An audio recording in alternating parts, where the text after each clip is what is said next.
Vamos a trabajar en esta segunda parte de la clase sobre los niveles de reflexión ética. Como verán, como dice allí el texto, podríamos pensar de que el hombre, cuando reflexiona, si ustedes atienden a la palabra reflexión, se vuelve sobre sí mismo. Es decir, es como si el hombre se desdoblara entre ser sujeto y objeto al mismo tiempo. Se piensa a sí mismo y en ese pensarse a sí mismo puede también poder relacionarse con o vincularse con su modo de acción, ya que el campo de la ética está en relación precisamente a su modo de acción. Lo segundo que podemos pensar es que el hombre es el único ser vivo que tiene que conducir su vida, es decir, el único ser vivo que tiene que elegir cómo conducir su vida, ya que el hombre es libre. Los otros seres vivos están determinados por la especie, ya tienen una finalidad que les es dada por la especie. En cambio, el hombre es aquel que siempre está siendo, siempre se está proyectando, siempre está eligiendo quién quiere ser y qué es lo que quiere hacer. Y como tercero, en esta reflexión, también es una reflexión que está en relación a la deliberación, pero una deliberación que se contrasta con otras. Por lo tanto, siempre la reflexión es una reflexión dialógica, es decir, que surge del diálogo con el otro. Por eso podemos encontrar una multiplicidad de etos o una pluralidad de etos, y también podemos encontrar una pluralidad de teorías acerca del etos. ¿Cuáles son esos niveles de reflexión ética a los que vamos a hacer referencia?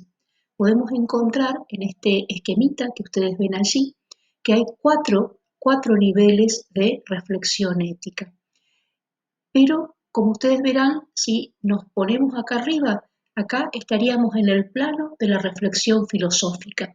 Es decir, que tenemos dos aspectos que están en el plano de la reflexión filosófica. Y tenemos también acá abajo dos aspectos que son reflexión pero no filosófica. Entonces, vamos a empezar por acá donde dice el etos prereflexivo. ¿Qué significa esto? Que cuando nosotros venimos, cuando nosotros nacemos, cuando venimos a la vida, nos incluimos dentro de un etos. Es decir, que nos movemos, orientamos nuestras conductas a partir de un etos prereflexivo, porque no es que nosotros pensamos cómo debo actuar, sino que hay otros que nos dicen cómo debemos actuar. A medida que vamos creciendo, vamos poniendo un poco en cuestión y vamos estableciendo una pequeña reflexión moral, pero aún todavía le preguntamos a otro, podríamos decir, cómo debo actuar. En este sentido de que la cultura nos ofrece algo así como podríamos decir un conjunto de valores que nos dan de referencia a cómo debemos actuar. Pero muchas veces no estamos muy seguros y por lo tanto por ahí pedimos el consejo de otro.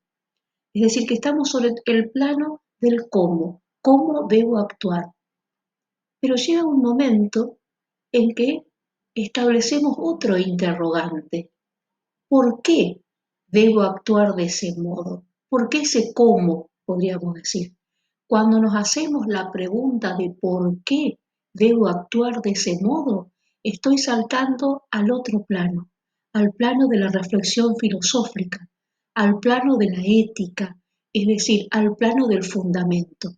Porque cuando digo por qué debo actuar de ese modo, me estoy preguntando cuáles son los argumentos que sostienen las normativas que están acá abajo, en ese etos prereflexivo o en esa reflexión moral.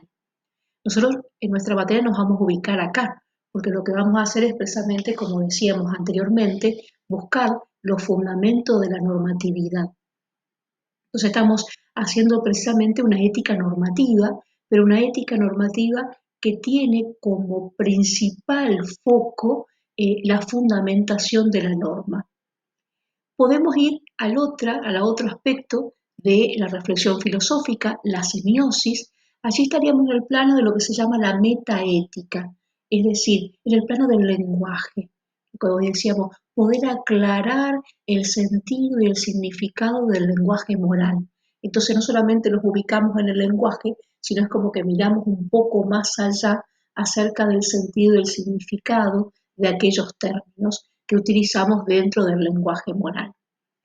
Y por último, podemos estar dentro de otro plano no filosófico, que es el plano de la facticidad, es decir, de lo empírico, de aquello que se da de hecho. Entonces, ese plano es un plano científico, no filosófico. Cuando un antropólogo, por ejemplo, describe cuál es el modo en que actúa un determinado pueblo en relación a determinados conflictos, estaría ubicado en ese plano. Es decir, es una ética descriptiva, no se toma posición, sino lo que se hace es describir el modo que tienen las distintas culturas de resolver ciertos conflictos donde está implicado el actor humano, es decir, donde estamos dentro implicado la ética. Como les decía, nosotros vamos a trabajar sobre este plano, sobre el plano del fundamentos. Entonces, como para cerrar esta primera clase, en esta segunda instancia de esta primera clase, una definición de ética que ya venimos diciendo otras, ¿no? La ética como reflexión del etos sería una primera reflexión. Esta sería otra que no invalida a la anterior. Y diríamos, la ética es un tipo de saber que pretende orientar racionalmente nuestra conducta en el conjunto de la vida. Tres cuestiones aparecen en esta definición. Primera, es un tipo de saber. Ya dijimos que es un tipo de saber práctico. Segundo, que pretende orientar racionalmente. ¿Qué significa orientar racionalmente? Significa que una acción es racional cuando antes de actuar deliberamos acerca de cuál es el mejor camino que tenemos para llegar a una determinada meta. Eso sería racionalmente.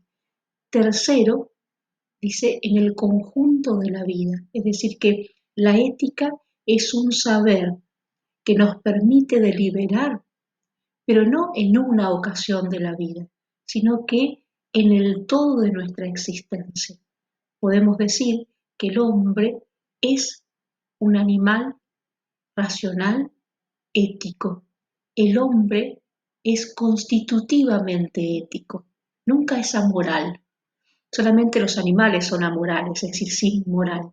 El hombre en todo caso tendrá acciones inmorales, pero nunca amoral, porque siempre hay un grado de elección que definimos en relación a nuestro actuar. Por eso la ética atraviesa toda nuestra existencia.